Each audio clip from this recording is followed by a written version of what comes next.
प्रभु सतगुरु परम कृपाल। नमो कंज पद युग पकड़ी, सुनु प्रभु नजर निहार। दया दृष्टि करि नासिए, मेरो भूल अरु चूक। खरो तीक्ष्ण बुद्धि मोरिना, पाणी जोरि कहूँ को। अनंत कोटि ब्रह्मांड के नायक, त्रैलोक पावन, जगत को मंगलमय बनाने वाले, जगत के जीव को माया मोह के निंद से जगाने वाले, जीव के भव दुख दर्द मिटाने वाले, संसार को शांति का संदेश सुनाने वाले परम आराध्य श्री सद्गुरु महाराज के पावन चरणों में कोटि कोटि नमन। मंचासीन मुद मंगलमय साधु समाज, सत्संग सुधा का पान करने पधारे ब्रह्म ज्ञान के पिपासु, उपस्थित गुरुजन पुरजन, सत्संग प्रेमी जन, करुणामयी माताओं तथा भक्तिमती बहनों, आप सबों के भीतर स्थित इस दिव्यात्मा को कोटि कोटि नमन। एक व्यक्ति ब्रह्मानंद स्वामी के पास पहुंचते हैं और जाकर सीधे प्रश्न पूछ दिया। ना पैर छू के प्रणाम किया, ना हाथ जोड़ करके। कई तरह का प्रणाम होता है, तो प्रणाम पाती कुछ नहीं, सीधे पूछा कि बाबा आप लोग ईश्वर भक्ति का प्रचार करते हैं, ईश्वर है? कहा ईश्वर है। कहा ईश्वर है तो आप दिखाइए, तब तो मैं मानूंगा ईश्वर है, नहीं तो झूठो या आप ईश्वर भक्ति का प्रचार करते हैं। तो ब्रह्मानंद स्वामी सोचते हैं कि इसके पहले व्यंग का उत्तर दे दूं। कहा आया घर से सीधे ईश्वर पूछने लगा, न प्रणाम न दंडवत कुछ भी नहीं, आके सीधे पूछने लगा ईश्वर है। तो पढ़ा लिखा युवक था, ऐसे झुक करके पैर में छूना चाहा तो ऊपर से ऐसा मुक्का मारा जोर से पीठ पर महात्मा ने, ब्रह्मानंद स्वामी। वो उसका पीठ ऐसे हुआ टेढ़ा, बोला अरे बाप रे बाप, ऐसे बोलते हैं ना लोग कहते भाषा में। तो ब्रह्मानंद स्वामी बोले क्या हुआ? कहा अभी आपको मैंने प्रणाम करना चाहा तो आपने ऐसा मुक्का मारा कि मेरे पीठ में दर्द होने लगा। कहा अच्छा दर्द होने लगा, दिखाओ तो दर्द कहाँ हो रहा है? कहा बाबा आपने मुक्का मारा, मेरे पीठ में दर्द हो रहा है, तो भला आंख से दर्द दिखेगा? अच्छा आंख से दर्द नहीं दिखेगा, इधर आओ कान सटा के सुन लूंगा कि कहाँ में दर्द होता है। कहा बाबा मेरे पीठ का दर्द भला कान से सुना जाएगा? अच्छा कान से भी नहीं सुना जाएगा? कहा नहीं, तब तो इधर नाक सटा करके सुन लूंगा। कहा बाबा मैं कहाँ फंस गया, आया था भगवान को पूछने के लिए, ईश्वर को जानने के लिए, कहीं नाक सटा करके मेरे पीठ का दर्द आपको सुन करके आपको मालूम होगा? अच्छा इससे भी नहीं होगा, इधर यार छू करके देख लेता हूँ कहाँ। कहा बाबा छू करके भी मेरे पीठ का दर्द आप नहीं जान सकते हैं। कहा तब तो एक ही औजार बचा हुआ है, एक ही तुलसी बचा हुआ है, सटाओ जिभ्या से चाट करके जरूर जान जाऊंगा, अब तो अंतिम विषय है। कहा बाबा कहाँ फंस गया? कहीं जिभ्या से चाट करके मेरे पीठ का दर्द आप जान जाइएगा, अनुभव होगा? का इसका मतलब दर्द नहीं होता है। कहा होता है, अभी आपने मुक्का मारा, मेरे पीठ में दर्द, इसलिए हमको अनुभव हो रहा है, आपको अनुभव हो ही नहीं सकता। कहा बेटा तेरे प्रश्नों का उत्तर तेरे मुंह से, ईश्वर है, लेकिन जिस तरह से तू आके पूछ रहा है, ना तो कर्म इंद्रिय से ना ज्ञान इंद्रिय से, किसी इंद्रियों के माध्यम से ईश्वर जाना नहीं जाता है। कहा बाबा कैसे जाना जाता है? तब ब्रह्मानंद स्वामी का प्रसिद्ध वाणी है, जिमी दूध के मथन से निकसत है घी जतन से, तीमी ध्यान के लगन से पर ब्रह्म लय निहारा। बगैर ध्यान का ईश्वर दर्शन होगा कदापि नहीं। पूजा पाठ भले हो जाए। भगवान श्री कृष्ण श्रीमद् भगवद गीता में कहते हैं, 18वां अध्याय पढ़िए, ईश्वर सर्वभूतानां हृदय से अर्जुन तिष्ठति। अर्जुन ने कहा, प्रभु जब ईश्वर सबके हृदय में है तो दिखाई क्यों नहीं पड़ता है? कहा, ब्राह्म्य सर्वभूतानि यंत्रारूढ़ानि माया।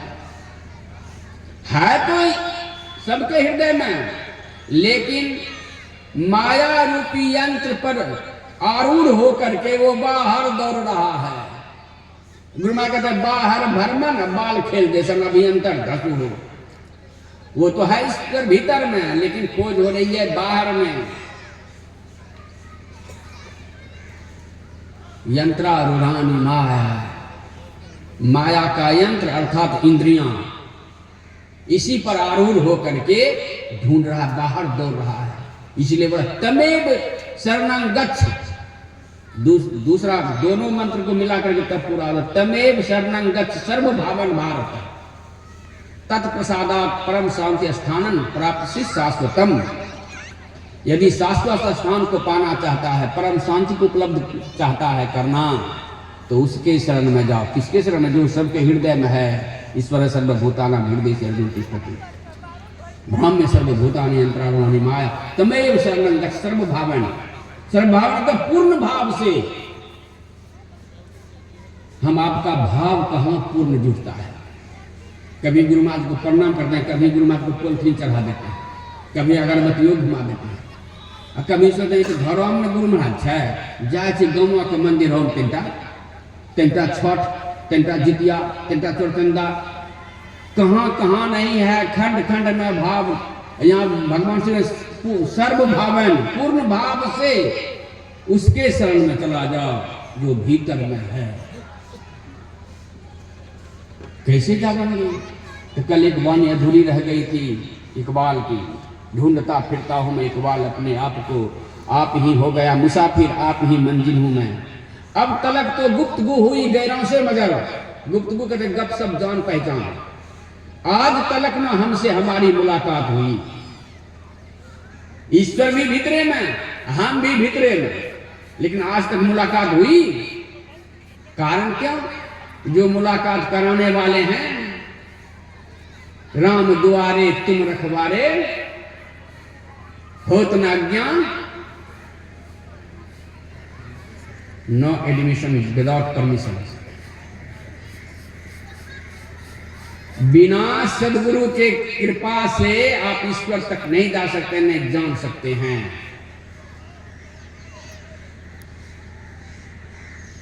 गुरु महाराज कहते हैं, हरदम रहे प्रभु संग, कबहु भव दुख न करे।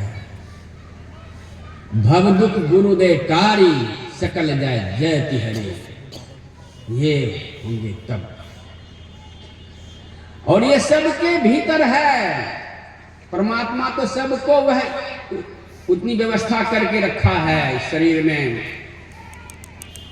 अधिक क्षमता भर रखा है, इनएबिलिटी ले रखा है।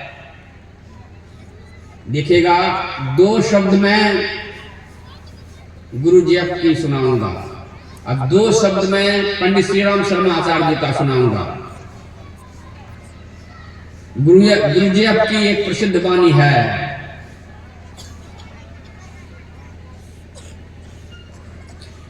God has made for evidence in it. Evidence in it मतलब हर किसी, इसका हिंदी अर्थ है God has made for evidence in it। यानी भगवान ने हर एक को अनोखा बनाया है, हर एक को अनोखा बनाया है। लेकिन जो उसको पहचान लिया वो ये हो गए, और जो नहीं पहचान पाए यही रह गए। कटनो दाढ़ी बढ़ा लेंगे, इनके जैसा हो जाएगा? नहीं होगा। भगवान ने हर किसी को अनोखा बनाया है, लेकिन वह क्षमता जो है ना, वह जो यूनिक एबिलिटी है, जो क्षमता है, वो सुप्त पड़ा हुआ है। जगाने वाला कोई चाहिए जामवंत जैसा। हनुमान जी के पास क्षमता कम नहीं थी, शक्ति कम नहीं था, अतुलित बल धामा, ज्ञानी नाम अग्रगण्यम, बुद्धिमताम वरिष्ठम, लेकिन 100 योजन पार होने में वो भी आनाकानी कर रहे थे। जामवंत को पता था, बूढ़ा जामवंत, उसको पता था विद्या बल विज्ञान निधाना, क्या चुप साध रहे हो बलवाना, राम काज लगी तुम अवतारा। याद दिला दिया तू तो अतुलित बल धामा है और राम काज के लिए तुम अवतार लिया है। सुनत ही भय और पर्वताकार, अपनी शक्ति को पहचान लिया।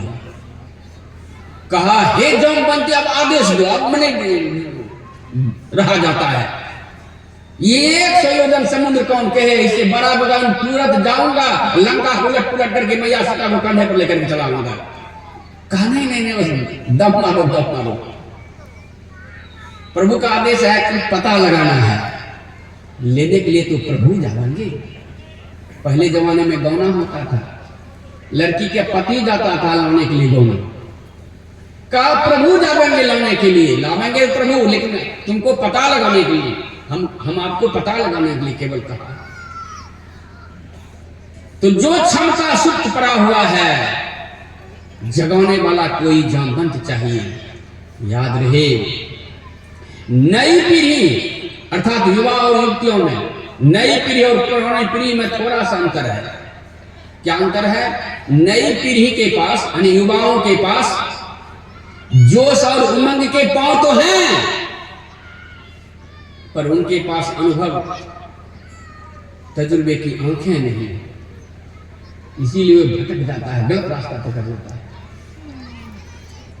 पुराने पीढ़ी के पास अनुभव और तजुर्बे की आंखें तो हैं, लेकिन उसके पास जोश और उमंग के पांव नहीं है।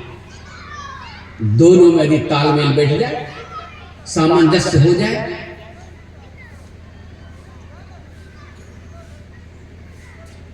बुजुर्गों को, माता पिता अर्थात अभिभावकों को चाहिए अपने बच्चे को सही दिशा दे, क्योंकि बच्चे दिशाहीन हैं, उसके पास तो पांव हैं लेकिन आंखें नहीं हैं। बुजुर्गों को चाहिए, माता पिता को अपने बच्चे को सही दिशा दे। पकड़ के रखिए।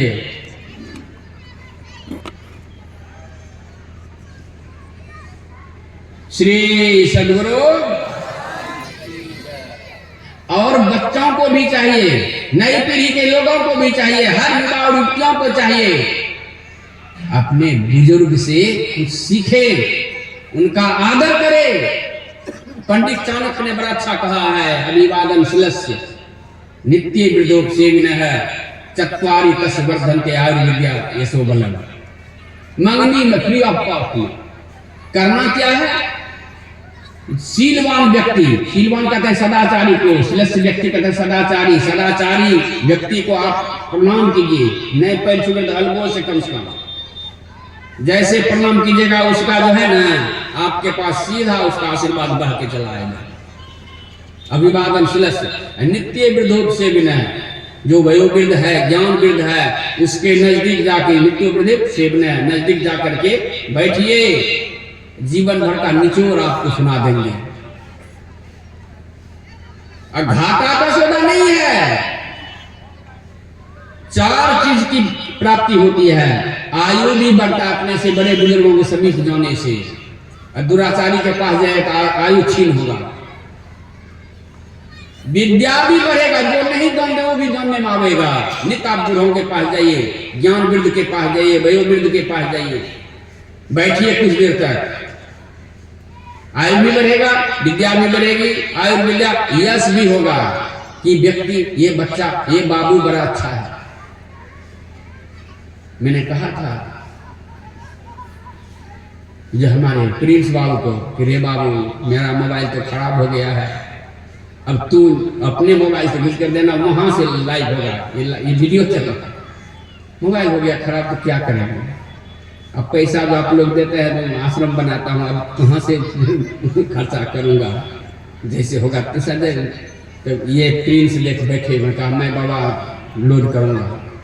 मैंने कहा बाहर मार्मिक प्रवचन है जो समाज के हर वर्ग के लिए काम की चीज़ है।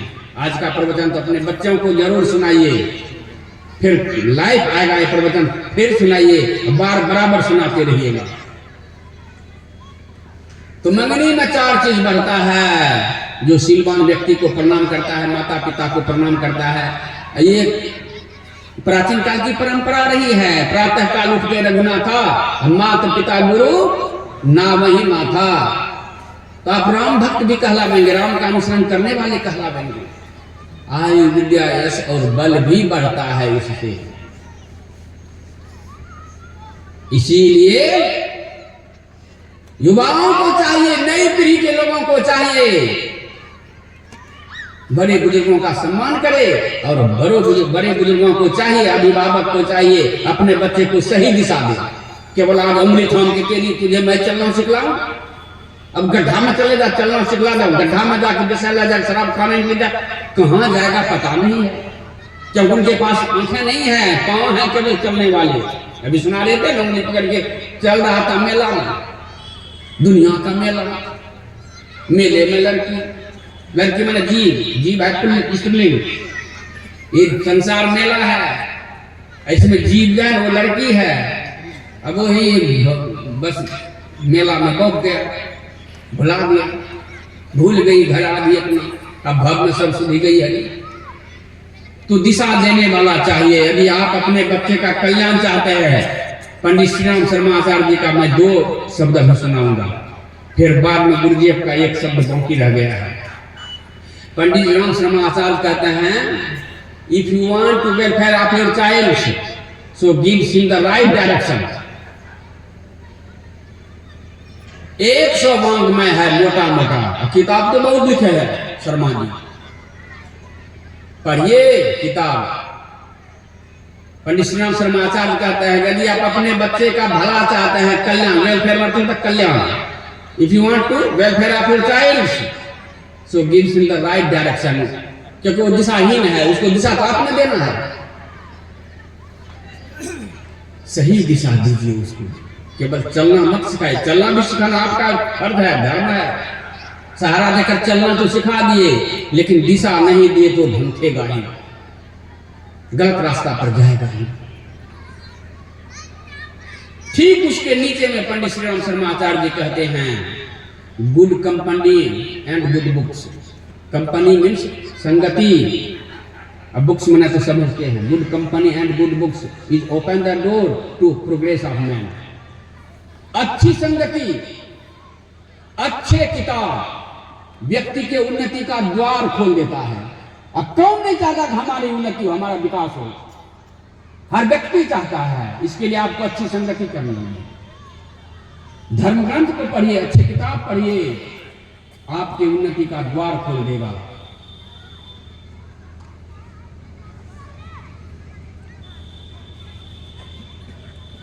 ऐसे मत समझिएगा कि पाठ हो जाता है उसी पर बोलना शुरू कर देते हैं। पाठ जो हुआ है बड़ा मार्मिक पाठ हुआ है। यदि आप दुख से बचना चाहते हैं, यदि आप सुख पाना चाहते हैं, लगभग सबकी इच्छा है, सुख पाने की इच्छा सबको है। कब से है?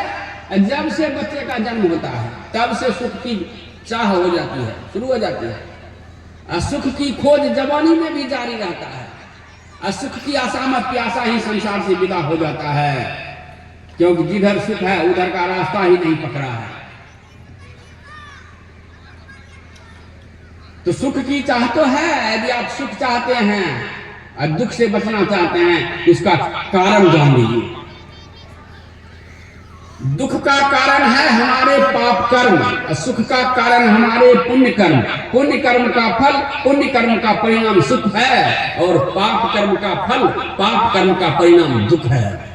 यदि दुख से बचना चाहते हैं तो जो मूल है ना, जोड़े काट दीजिए, उखाड़ के फेंक दीजिए, वो है पाप कर्म। छिपाव का तो खूब करते हैं, एकादशी, द्वादशी, त्रियोदशी, चतुर्दशी, सब दशी करते करते दशा बिगड़ जाता है, भुगले रहते रहते, लेकिन पाप नहीं हटता है। वो पत्ता हुआ छांटना वृक्ष का, कोई सोमवारी, मंगलवारी, बुधवारी, गुरुवारी, शुक्रवारी, शनिवार, रविवारी तो जरूर करते हैं। सब बारी करते करते 84 की बारी आ जाती है। 84 के बारी से उबर नहीं सकते, सब बारी कर लीजिए। यह है छिपा काटना, तीर्थों में जाना, देवी देवता की पूजा करना, उसके विरोध में नहीं हूं। देवी देवता को बुरा करना, यह है पाप कर्म को मैंने ऊपर से छांटना, जड़ से छांटना। क्या हुआ? तो पाप कर्म का मूले उखड़ के जड़े से खत्म हो जाए। सामवेद के ऋषि जो ध्यान बिंदु उपनिषद के तहत क्या बोलते हैं? छोटका मोटका पाप को कौन कहे?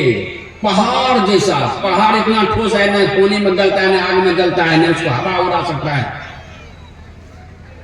यदि शैल समान, शैल में पहाड़, विष्णु में बहु योजना, यहां पर बहुत से शिक्षक बैठे हुए हैं, विद्यार्थी भी बैठे हुए हैं, टैलेंटेड व्यक्ति सब बैठे हुए हैं। बहुयोजन, बहु में क्या होता है? गिनती से बाहर, जैसे अभी है ना 1000 2000 की संख्या होगा, हो सकता है, गिनती बहुत आदमी था सत्संग में, गिनती में आ जाए देखना तो बहुयोजन मतलब कि इतना योजन फैला हुआ हो, पार से गिनती से बाहर हो, फिर भी घबराना नहीं। एकादशी द्वादशी से समाप्त नहीं होगा, गंगा स्नान से भी समाप्त नहीं होगा, सोमवारी मंगलवारी से नहीं। अगरबत्ती घुमा, ये हम लोग बड़े माहिर हो गए हैं, पान प्रसाद चढ़ो, अगरबत्ती घुमवा, ये सस्ता समझ लिए हैं। अब देखिए ऋषि क्या कहते हैं, यदि हम लोग वैदिक धर्मावलंबी हैं तो सामवेद का यह उपनिषद है, उपनिषद सामवेद के ऋषि कहते हैं, यदि शैल समं पापं विस्तृण बहुयोजनम विद्यते ध्यान योगेन, विद्यते मतलब नाश होना, विद्यते ध्यान योगेन ना अन्यो भेदे कदाचन। पाप को नाश करने का अन्य कोई उपाय नहीं है। पूजा पाठ कर लेते हैं, गंगा हम लोग वैदिक धर्मावलंबी, वेद में यही सब उपाय है।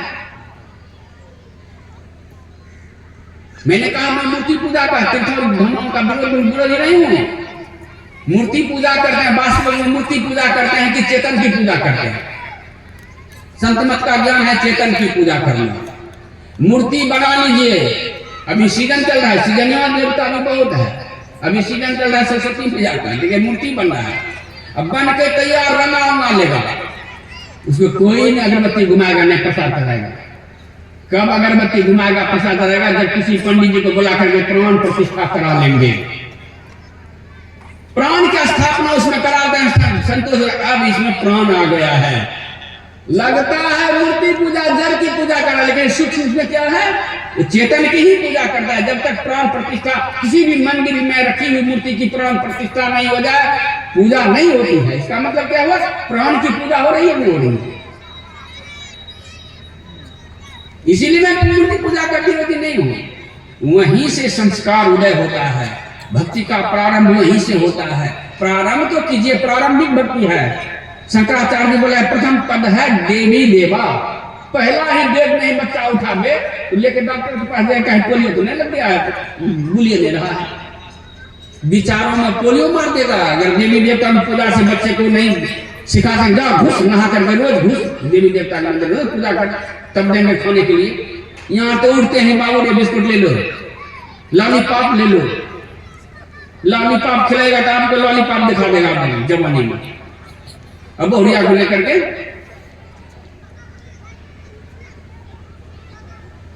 क्या कह रहे हैं ऋषि, यदि हम लोग वैदिक धर्मावलंबी हैं तो पाप को नष्ट, जिसका फल, जिसका परिणाम दुख है, और दुख से बचना सब चाहते हैं। संकट से हम लोग घिरे हुए हैं। यदि संकट से बचना चाहते हैं तो संकट से बचने का बड़ा सुंदर और सरल उपाय हनुमान चालीसा में है। अपने बच्चे को हनुमान चालीसा जरूर दीजिए पढ़ने के लिए। जब योग हो जाए तब गुरु के पास ले जाइए, और जब तक गुरु के पास नहीं गया है तो उनके हाथ में, उनके बस्ता में जो पीठ पर लाद के देते हैं उसमें एक हनुमान चालीसा भी घुसा दीजिए। जीवन निर्माण के 40 चौपाई हैं उसमें, हनुमान चालीसा में 40 चौपाई जीवन निर्माण के हैं। उसी के बीच की कड़ी में सुनाता हूँ। अगर संकट से बचना चाहते हैं तो हनुमान चालीसा में बड़ा बढ़िया सूत्र है, संकट से हनुमान छुड़ावे, पान प्रसाद चढ़ा कर जो अगरबत्ती घुमावे, एक कोठो रहना ना करे छे, एक मतलब पहले से जाने छी। संकट से बचने का देखिए उपाय है कुछ, हनुमान के गए सत्संगी से हनुमान जी को मानते हैं से देखिए जो हनुमान चालीसा सत्संगी कर रहे हैं। यदि आप संकट से बचना चाहते हैं तो हनुमान चालीसा का सूत्र है, मन क्रम वचन, बोलिए संकट से हनुमान छुड़ावे, मन क्रम वचन ध्यान जो लावे। बोलिए हम लोग हनुमान चालीसा को मानते हैं नहीं मानते हैं? लोग कहेंगे हनुमान चालीसा को मानते कैसे? हनुमान अर्थात संत। विभीषण जी बोले हैं ना, अब मही भाव भरोसा हनुमंता, बिनु हरि कृपा मिले ही नहीं संता। आप जैसे संत का, तो हनुमान जी संत हैं, महावीर विक्रम बजरंगी, ब्रह्मचर्य का पालन करते हुए भगवान के भक्ति में आगे थे, अग्रगण्यम, सब कुछ में अग्रगण्यम, बुद्धिमताम वरिष्ठम, ऐसे हनुमान जी थे। तो जब तक संत का आदेश नहीं होगा, इसीलिए कहा होत ना ज्ञा बिनु कोई सारे। तो बड़ा बढ़िया सूत्र है, इसकी अब थोड़ा सा व्याख्या सुन लीजिए। इसलिए मैंने कहा आज का ही अभी का प्रवचन बड़ा मार्मिक प्रवचन होगा, और थोड़ा सा बढ़ भी जाओ तो आप लोग घबराइएगा नहीं, क्योंकि हमारे पास विलंब से आया है। हमें बड़ा धक्की छे, भरी पटपा खाई छे, और वहां तो पता है प्रिंस कितना खिलवे छे, 2 रोटी माँ, सुबह को एक मुट्ठी चावल लेता हूँ, रात को 2 रोटी। अधक्की हूँ, ज्यादा खाने वाला हूँ, यहाँ हूँ अधक्की। अधक्की यहाँ अधिकलाल बनिए, सत्संग सुनने में अधिकलाल बनिए, जितना सुनिए खाइए नहीं, पेटे में भरे आपका। उसमें अधक्की नहीं बनिए, वहां तो बस हिसाब से खाइए, नहीं तो जठराग्नि खराब हो जाएगी। लेकिन यहाँ अधक्की बनिए। श्री सद्गुरु। अब देखिए मन क्रम वचन ध्यान, अब देखिएगा ध्यान की परिभाषा। लोग कहते हैं ना सत्संग सब ठीक ध्यान कर, ध्यान के बिना कुछ भी नहीं है, कोनो काम नहीं होगा जीवन का। जीवन में जीना चाहते हैं तो ध्यान कैसे समझिएगा, मन क्रम वचन ध्यान जो लावे। अब देखिएगा कहाँ कहाँ ध्यान छुपा हुआ है। इसमें बहुत से विद्यार्थी बैठे हुए, विद्यार्थी यदि ध्यान से नहीं पढ़े तो क्या हाल होगा। कोनो डिवीजन हो ना हो, एक डिवीजन तो कन्फर्म है, फील्ड डिवीजन। ध्यान से नहीं पड़ेगा, चलिए एक डिवीजन तो माँ बाप जगह चिंता का है करते हैं, कोई फर्स्ट डिवीजन कोई सेकंड, हम भी कम है क्या? तो कौन डिवीजन लाया है रे? का हम तो है फेल डिवीजन। कारण ध्यान नहीं, ध्यान मतलब मैंने कहा गुरुदेव की एक और वाणी सुनाऊंगा, latest meditation on the concentration of the mind. ये गुरुदेव की प्रसिद्ध वाणी है, latest meditation on the concentration of the mind. गुरुदेव कहते हैं मन की एकाग्रता को ध्यान कहते हैं। मने एकाग्रता पूर्वक पढ़ना हो गया, ध्यान से पढ़ो। बोलिए तो विद्यार्थी के लिए है नहीं ध्यान। मेरे यूट्यूब महर्षि में ही ज्ञान का यूट्यूब चैनल पर विद्यार्थियों के लिए मात्र 15 मिनट का है वीडियो लोड प्रवचन है लाइफ में। मात्र 15 मिनट जो विद्यार्थी रोज मेडिटेशन करेंगे, एकदम 90 डिग्री कोण में बैठ करके, जैसे हम लोग बैठते हैं। मेधा नारी मजबूत होती है, उसी को मेधावी छात्र कहते हैं। और विद्यार्थी को पूरा मुंह होकर के बैठना चाहिए हमेशा, और उस हिसाब से डेस्क रखिए, किताब रखिए, ऐसे इतना ऊंचाई पर, 1 फीट के ऊंचाई पर, या 1.25 फीट से ऊंचा नहीं हो जाना, 1 फीट से नीचा भी नहीं हो।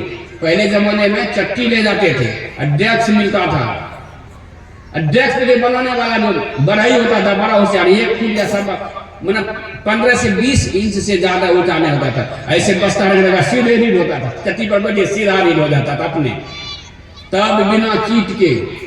आजकल तो एक विद्यार्थी पर 4 कंडे लकइयो विद्यार्थी में टिकते, क्योंकि बैठने का कोई सूख के पेटुनिया पार के पढ़ रहा है। सो करके पढ़िएगा तो सोइएगा कि पढ़िएगा। पूरब मुंह बैठ करके, बायां पैर नीचे, दायां पैर ऊपर, एकदम रीढ़ सीधा करते हुए बैठिए। पूरब मुंह बैठ करके पढ़िए। बच्चों को सिखाइए पढ़ने के लिए। उसके पहले बैठ करके तू सरस्वती मैया को मानते हो कि हनुमान जी को मान, किसी को तो उसको कहिए, किसी को मानो, एक को सरस्वती मैया की पूजा करो, हनुमान जी का पूजा करो। लड़की है तो सरस्वती मैया की पूजा करो, पुरुष लड़का है तो हनुमान चालीसा 15 मिनट ऐसे सीधा बैठो। मेधा नारी मजबूदा, मेधा के छात्र होंगे। गुदामार से सहस्रार तक नारी है मेधा नारी। सीधा रहेगा तब ना। ड्रेन भी पाइप इधर चलता है, इधर बोरिंग चलता है क्या, पानी पटाने वाला पाइप से पानी दे रहा है। पाइप कहीं ऐसे मुड़ गया ना, इधर तो ज्यादा हो गया, उधर सूखे है, पाइप पानी नहीं निकल रहा है। पाइप सीधा हो तब पानी आसानी से। उसी प्रकार से पीठ ऐसे हो जाएगा ना, कछुआ के, ऊंट के पीठ की तरह।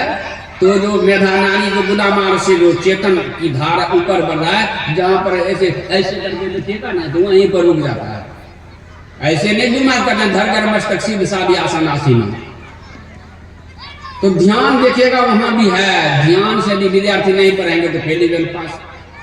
और ध्यान से भी शिक्षक नहीं पढ़ा रहे हैं, वो गद्दारी कर रहे हैं, चाहे प्राइवेट टीचर हो कि चाहे वेतनमान हो। क्योंकि आपको पैसा मिलता है गार्जियन की तरफ से बच्चे को पढ़ाने के लिए। भौतिक शिक्षा के साथ साथ आध्यात्मिक शिक्षा और चारित्रिक शिक्षा भी दीजिए। बच्चे को नौकर क्यों बना रहे हैं, केवल कर्मचारी क्यों बना रहा है? आज विद्यालय से कर्मचारी निकल रहा है, पहले विद्यालय से विद्वान बन के निकलता था। विद्वान की परिभाषा है अथर्ववेद में, विद्वान सम ग्रीव शिरो नसाग्र दीर्घ भ्रू मध्य सस्भृद्युल्बम पश्यन नेत्राभ्याम अमृतम पिबेत। ये विद्वान की परिभाषा है। विद्वान बन के निकलता था गुरुकुल से, अब कर्मचारी बन के निकल रहा है, पैसे छापने का मशीन। अपने बच्चे को रेस का घोड़ा बना दिया है माँ बाप। दौड़ो दौड़ो, केवल और केवल अधूरी शिक्षा माँ बाप दे रहा है। हाउ टू अर्न मनी, न पैसे कमाओ, ये शिक्षा दीजिए। हाउ टू अर्न मनी की जरूरी है शिक्षा, कि पैसे कमाने वाली शिक्षा दीजिए। पैसे की जरूरत बाबू को भी है, बाबा को भी है। महल आश्रम कैसे बनता है बिना पैसे का? घर कैसे बनेगा बिना पैसे का? बाल बच्चे का पढ़ाई और विवाह कैसे होगा बिना पैसे का? पैसा उधर भी, पैसा इधर भी। पैसा के जीवन पैसा, पैसा के बिना जीवन पैसा। तो हाउ टू अर्न मनी की शिक्षा जरूरी है, लेकिन इसके साथ वेयर टू स्पेंड मनी भी सिखाइए कि पैसे को खर्चा कहाँ करना है। अब पैसे कमाना सिखा दिया, खर्चा करने का तरीका नहीं सिखाए, तब वो पैसा दुधारी तलवार है। जहां धन से धर्म होने वाला है, धन का सदुपयोग करने से, धन का दान, प्रथम शत्रु के दान करना। लोग दान करना भुला दिए। दान से ही लोग ऊपर लोग दोनों सुधरता है। और पैसे से अधर्म भी होता है, दुधारी तलवार है। तो हाउ टू अर्न मनी और वेयर टू स्पेंड मनी भी सिखाइए। इसके लिए हिंदी पढ़ाइए, संस्कृत पढ़ाइए, सब भाषा पढ़ाइए, अंग्रेजी भी पढ़ाइए। अंग्रेजी पढ़ाने से पहले उसको एबीसी का ज्ञान जरूर बच्चे को सिखाइए। उच्च विद्यालय के छात्र को मैंने पूछा कहां तक पढ़े हैं, तो मैट्रिक में पढ़ रहा हूं। हिंदी अंग्रेजी सब जानते हैं, हाँ संस्कृत तनिए मनिए बाबा का अंग्रेजी जानता कहाँ का? एबीसी का अर्थ बताओ। वह भाई तो बचपने में A for apple, B for book, C for cow गाय, यही है अर्थ। अरे बेवकूफ, मैट्रिक में चला गया, शिक्षक नहीं बताया, माँ बाप नहीं बताया ना, यही तो बताता है। A for apple, B for book, C for cow का यही है। एबीसी का अर्थ है अवॉइड बैड कंपनी। ए से अवॉइड सिखाइए, अवॉइड माने बचना, बैड माने बुरा, सी माने कंपनी संगति। बुरे संगति से बचने की शिक्षा एबीसी है। एबीसी का ज्ञान नहीं है, एकदम पीएचडी डिलीट इंग्लिश मीडियम में पढ़ रहे हैं एबीसी का, पता नहीं कि एबीसी क्या है। एक बार और सुन लीजिए, अपने बच्चों को एबीसी का ज्ञान दीजिए। अवॉइड बैड कंपनी माने बुरी संगति से बचो। संगति खराब, विचार खराब, विचार खराब तो जीवन खराब। जीवन की दिशा और दशा ये संगति तय करता है। You can be change your life only by changing your thoughts. इसीलिए मैंने कहा सुख की तो चाह है सबको, लेकिन सुख की दिशा गलत पकड़ लिया है। और एक आध आदमी को सुख की चाह नहीं है। स्वामी रामतीर्थ बोले हैं एक जगह, we all man searching for happiness in life. अपने जीवन में सबको सुख की ही तलाश है, लेकिन सुख का स्वरूप क्या है? संत कबीर साहब कहते हैं, सुखी सुखी सब कोई कहे, सुख नहीं जाने कोई, असुख स्वरूप आत्म अमर जेहि जाने सुख हो। अपने को जान लिया सुखी हो जाओगे। अपने को जानने का काम जो है वही है ध्यान। तो विद्यार्थी के लिए हो गया ध्यान। अब गृहस्थ के लिए देखिए ध्यान कहां कहां छुपा हुआ है। गृहस्थ लोग जब खेती करने के लिए जाता है, ध्यान से खेती नहीं करे, कब समय है पानी देने का, कब समय है निकाई गुराई करने का। और कभी कभी जाते हैं, मेरे तरफ मकई का खेती अधिक होता है, कुदाल लेके जाते हैं खर पतवार तमने के लिए। कभी कभी खर के साथ मकईयो तम देता है, कभी कभी गोर का मुठो तम के चला आता है। देखिएगा ध्यान है कि नहीं? वहां भी ध्यान है। माई दाई लोग भोजन बनाती हैं, आलू प्याज लहसुन टमाटर जो भी सब्जी बनाती हैं, ऐसे ऐसे काटती हैं। और गप करने में माता लोग फर्स्ट डिवीजन पास। सब्जी काट रही है, उधर से कोई आगे पड़ोसनी तो गप्पो कर रहे हैं, ऐसे ऐसे कर रहे हैं, सब्जी काटते करते अंठो काट लेते हैं। ऐसा हुआ होगा माता भी सब। क्यों? तो सब्जी पर और बैठी पर ध्यान नहीं दिए। बैठे हैं बैठी के निकाल, लेकिन मन नहीं बैठा है बैठी में। इधर क्या क्या कहता है बैठी को काटने वाले, हम हमारे तरफ बैठी बोलते हैं। देखिए ध्यान है ना भोजन में भी। यदि भोजन बनाते समय ध्यान नहीं है, कभी नमक भुला जाए, कभी 2 बार नमक। देखिएगा ध्यान हर जगह है। संसार में जीने के लिए भी ध्यान, और संसार से जाने के लिए भी ये ध्यान। रास्ते पर चल रहे हैं, रास्ता पर ध्यान नहीं है। साइकिल मोटरसाइकिल कार से जा रहे हैं स्टीयरिंग पर, और रास्ता पर ध्यान नहीं है, तो क्या हाल होगा? तेरा क्या हाल है कालिया? अगर ध्यान नहीं है रास्ते पर, तो जमराज के यहाँ गब्बर के पास पहुंच जाओगे। तेरा क्या हाल है? ये है ध्यान हर जगह जरूरी है। बिजनेस करते हैं, दुकानदारी करते हैं, बनिया को सबसे होशियार आदमी कहा गया है। एक तो मैं प्रहसन सुना देता हूं। एक बादशाह ने अपने वजीर से कहा कि दुनिया में सबसे चालाक और होशियार कौन है? तू सोचा कि तो हमारी तरफ इशारा करेगा। तो वजीर बड़ा होशियार था, मंत्री तो होशियार होता ही है। कहा सबसे होशियार तो बनिया होता है, सबसे चालाक तो बनिया होता है। उसका मुंह लटक गया। प्रशंसा सुनने वाला जो व्यक्ति होता है ना, प्रशंसा नहीं करे तो उसका मुंह लटक जाता है। कहा साबित करो, नहीं तो तुमको तो जीते जी एकदम कब्र में दफना दूंगा।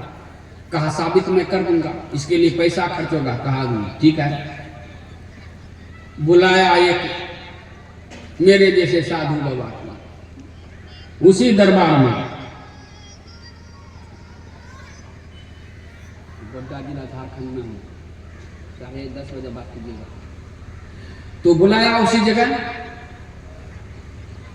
दरबार सिंहासन पर बादशाह बैठे हुए हैं, वजीर हैं, और ये महात्मा जी पहुंच गए वहां। महात्मा जी से कहा वजीर कि बाबा, बादशाह सलामत को एक रोग लग गया है, और वैद्य जो है ना दवाई तैयार कर रहा, उसमें आपकी दाढ़ी की जरूरत है।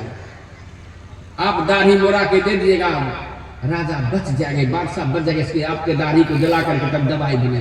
कहा राजा बच जाए तो बुलाओ नाई को और पूरा दाढ़ी बाल बनवा लो,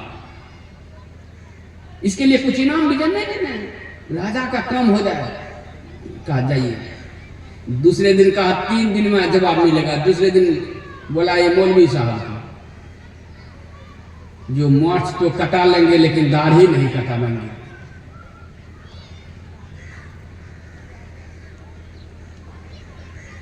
गुरु गोविंद सिंह के पिता महाराज तेग बहादुर टीक नहीं कटाई, सिर कटा दी। शीशगंज गुरुद्वारा दिल्ली में है, यहाँ तो टीक उक सब गया, फ्रेंच कट दाढ़ी भी रख लेता है।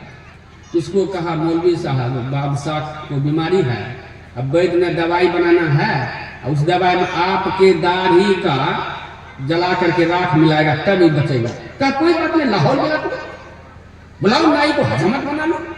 वो भी दाढ़ी का करवा दिया, क्योंकि वो दाढ़ी नहीं बनाता है, मोछ भले कटा ले।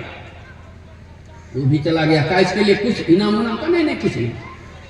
एक बनिया को बुलाया। अब बहुत ऐसे बनिया देखेंगे थोड़ा सा दाढ़ी भी रखता है, अच्छा छपो तिलक लगाता है।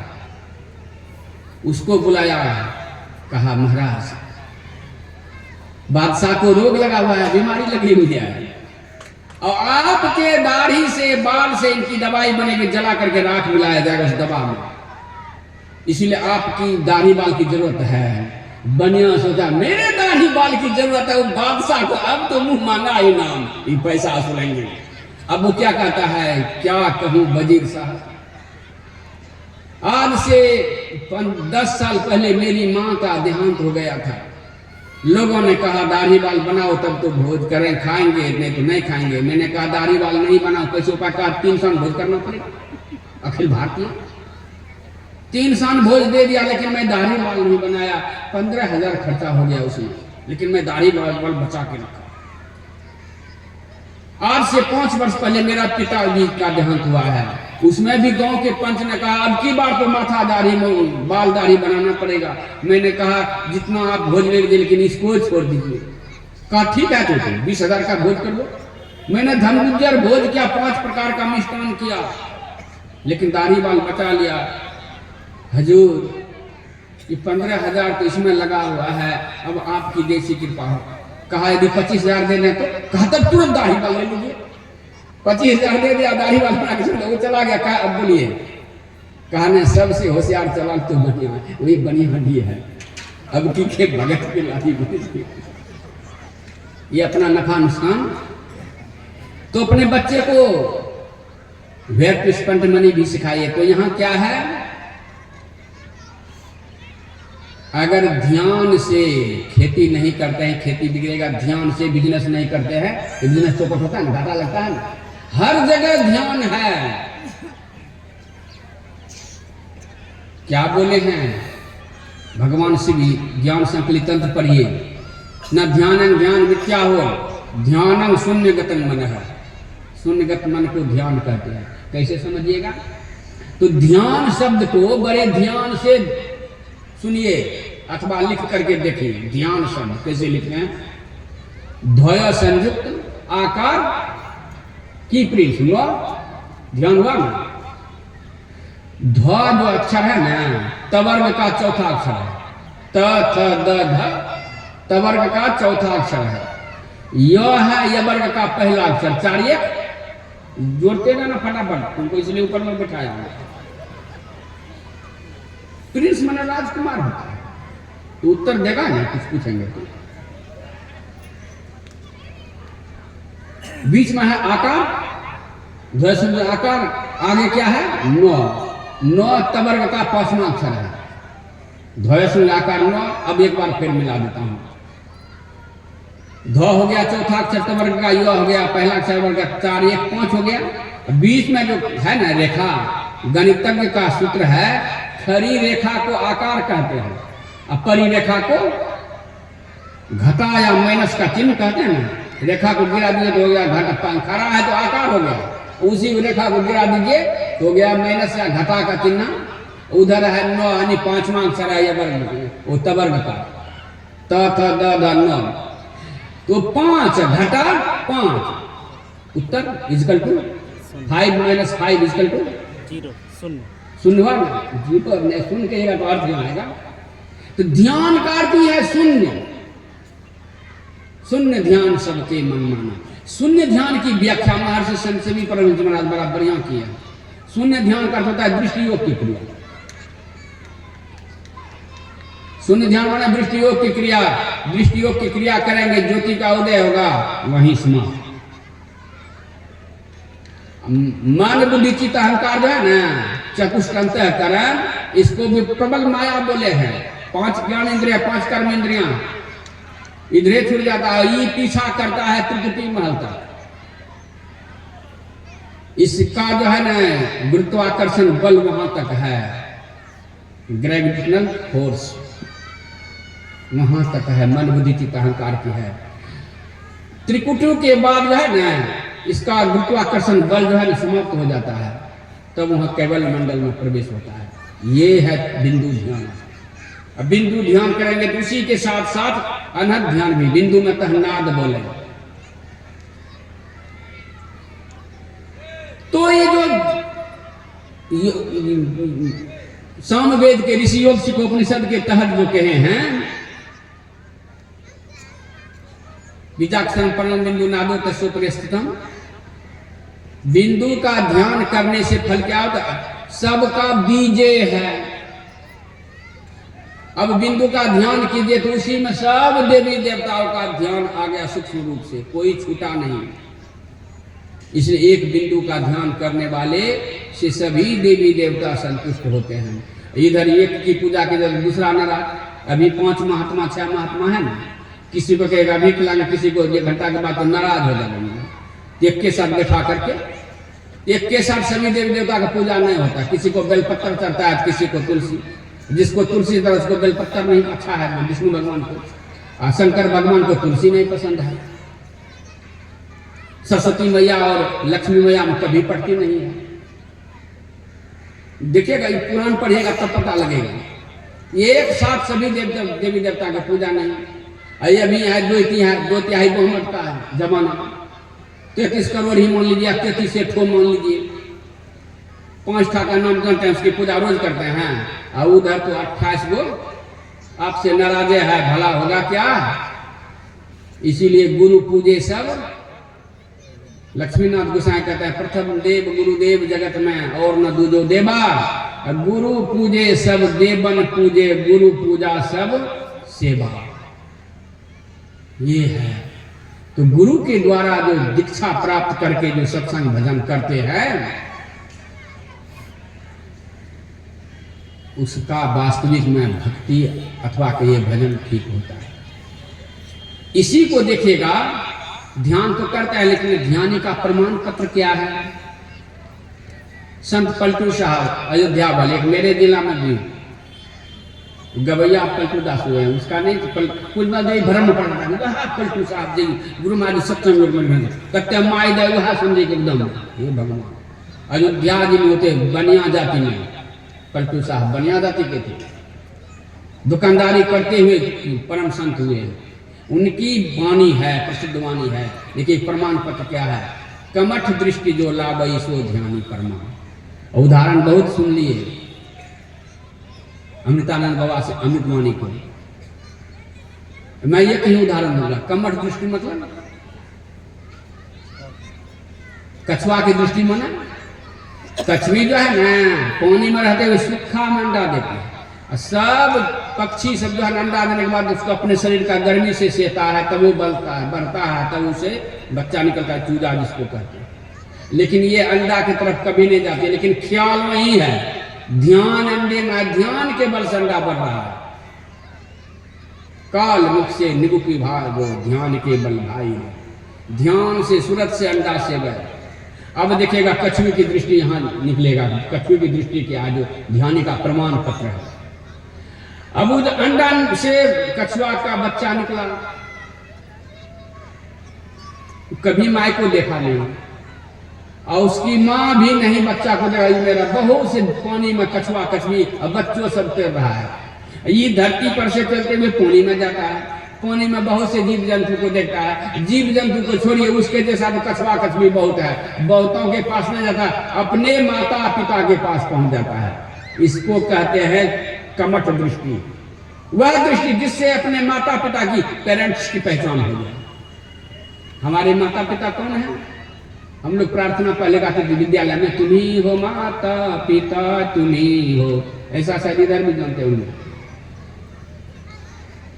अब वैदिक ये है विचार, तुम्हें माता सो पिता तुम्हें, तो बंधु संस्कार तुम्हें विद्या सर्वण तुम्हें सर्वधर्म मम देव देव।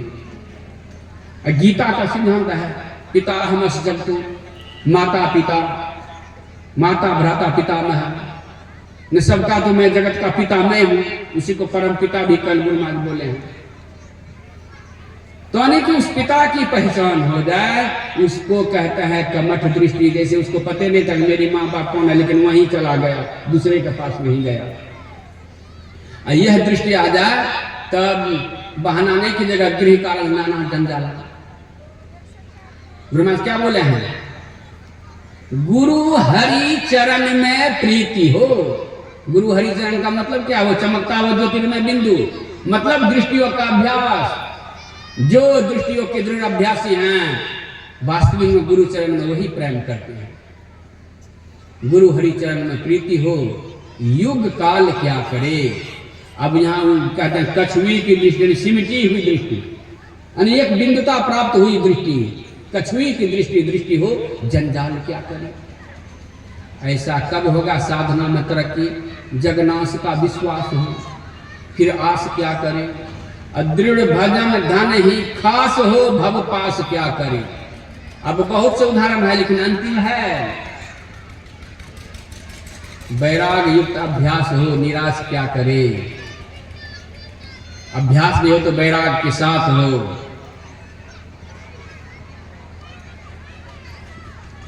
इसीलिए गुरु महाराज की जो वाणी है, उस वाणी को शिरोधार करके हम लोग जब मान के चलेंगे, वास्तविक में गुरु के शिष्य कहलाएंगे। यदि गुरु महाराज का आदेश कुछ है, पढ़ते कुछ हैं, तो मनसा वाचा कर्मणा, मन वचन कर्म ध्यान जो लावे, संकट से बचिएगा। संकट से हम होता मन वचन कर्म, मनसा वाचा, मन पर भी ध्यान दीजिए। हमारा मन कहीं विषय में तो नहीं भाग रहा है, गलत विचार तो नहीं उत्पन्न हो रहा है मन में। मन पर भी ध्यान दीजिए, मन को कंट्रोल में रखिए। वाणी पर भी ध्यान दीजिए। मैं कल सुना रहा था, द्रौपदी की वाणी फिसल गई, वाणी पर कंट्रोल नहीं। जैसे दुर्योधन गिरा था, उसका तो देवर था, दौड़ का जाता, आहा दुर्योधन भैया पानी में गिर गया, चिंता नहीं है, बदलिए मैं दूसरा वस्त्र देती हूँ। शायद महाभारत नहीं होता, लेकिन अंधे का बेटा अंधा कह दिया, फिर से महाभारत हुआ। ऐसा घाटा लगा भारत को। तो वाणी पर भी, मनसा वाचा वचन पर भी, कर्म पर तो ध्यान पहले में बता दिया था। जो जो कर्म है बिना ध्यान का होता ही नहीं है। तब आप हम संकट से बचेंगे, और संकट से बचना तो हर कोई चाहता है। इसीलिए गुरु महाराज की प्रसिद्ध वाणी है, सत्संग नित और ध्यान नित रहिए करत संलग्न हो। और गुरु महाराज की वाणी को मान करके बेविचार चोरी नशा हिंसा झूठ तजना चाहिए। यदि नहीं कर रहे हैं तो सहजो भाई इसका रिजल्ट आउट करते हैं। गुरु आज्ञा माने नहीं। अब बहुतों का जो गुरु नहीं किया है उसके विषय में नहीं, जो गुरु नहीं किया है उसके विषय में, जो गुरु कर लिए हैं, जो गुरु के उसका ना गुरु हुआ, और जो गुरु है उसका गुरु थोड़ा है, उसके लिए संत महात्मा है। गुरु आज्ञा माने नहीं। यदि गुरु की आज्ञा नहीं मानते हैं तो आप गुरु को दोष लगा रहे हैं। गुरु कहें कुछ, कर रहे हैं कुछ। सुने ना कल गंगेश्वरानंद बाबा, पूरन बाबा को के मूंग को धूप दिखा देना, तो अगरबत्ती को धूप समझ लिया। गुरु निंदक जग में, जिसके कारण गुरु की निंदा हो। आप लोगों के कारण तो गुरु महाराज की कम निंदा होती है, लेकिन मेरे जैसे जैसे महात्मा के कारण गुरु महाराज की बेसी निंदा होती है। क्या गति होगी वो गुरु महाराज जाने। गुरु निंदक जग में दुखी, मुँह न पावे मोक्ष। इसलिए गुरु महाराज का आज्ञा जो है, प्रयास कीजिए कि हमसे पालन हो, 5 पाप छूट जाए। एक भजन में गुरु महाराज कहते हैं, पालन हो सदाचार न आचार में ही किया। प्रिंस आचार बन गया, हम नहीं बनेंगे तो कम से कम तेल नमक मिला के यो हो आचार तो बन जाए, जो खट्टो कम से कम लगे। आचार बनने के लिए सदाचार का पालन पूर्ण करना होगा, पूर्ण रूप में पालन हो सदाचार न। क्योंकि शिष्य पर गुरु की वाणी से ज्यादा उसके आचरण का प्रभाव पड़ता है। पालन हो सदाचार न आचार में क्या। सदाचार के पालन केवल दाढ़ी वाला करेगा कि आप भी करेंगे तब न। कि भजन भेद लिए हैं, इसी जीवन में तरक्की पाकर के, इसी जीवन में सफलता प्राप्त कर लेने की, मोक्ष की प्राप्ति हो जाए। नहीं मिलेगा तब दोनों हाथ में लड्डू है। प्राप्त पुण्य कृतान लोकानु सबका सोती समाज शुचि मताम श्रीमताम गेह योग भ्रष्ट अभिजायते अथवा योगी नाम कुले भवती धीमताम एतद्धि दुर्लभतरम लोके जन्म यदि दुर्सम। ये है, अगर नहीं मुक्ति मिल गया, प्रयास तो कीजिएगा ना। क्या भजन देख ले दूसरा जन्म में देखा जाते नहीं। प्रयास कीजिए, सत्संग तो ध्यान नहीं तो रोज करेंगे और प्रयास करेंगे 5 पाप से छूटने का, तब हम आपका कल्याण होगा। जो गुरुवाणी को मान के चलेंगे। लगभग पंडाल तो भर ही गया है। अब पिछला समय जो है ना ज्यादा ये होगा, 5 बजे तक सत्संग होगा, 2 बजे से स्तुति प्रारंभ हो जाएगा। इसलिए आप लोग 2 बजे से पहले आएंगे, 2 बजे मैं मंच पर आ जाऊंगा। 1 बजे से भजन प्रारंभ होगा, देख लीजिएगा। पंकज बाबू एकदम बोल दिए हैं, पंकज उदास, ये आवाजो पंकज उदास के जैसे आए इनका मिल जाता है। गायक है ना, लोग गायक पंकज उदास, आवाज में उनका वैसा ही मिल रहा है। बोलिए 1 बजे से मंच पर आवेंगे, जैसे इनका भजन शुरू हो जाएगा आप दौड़िए। ये आज का सूत्र नहीं है, कथा है कि विधि भवन बिहाई और सुमरत सारा भावत आई। जैसे कथा शुरू हुआ ही नहीं है कि ब्रह्मा जी विधि लोग छोड़ करके दौड़े और पीछे का तुम भी आओ, सरस्वती तुम भी आओ, सुमरत सारा धावत आई। भजन शुरू हो जाए, दौड़ कौन धंधा भट्ट बादों में देखा जाएगा। पहले सत्संग सुनता हूँ, 1 नंबर में सत्संग रखिएगा, आपका जीवन सफल हो जाएगा। नहीं तो अलग अलग क्या को आप सबों की कल्याण की कामना करते अपनी वाणी को विराम देता हूँ। बोलिए प्रेम से श्री श्री क्षेत्र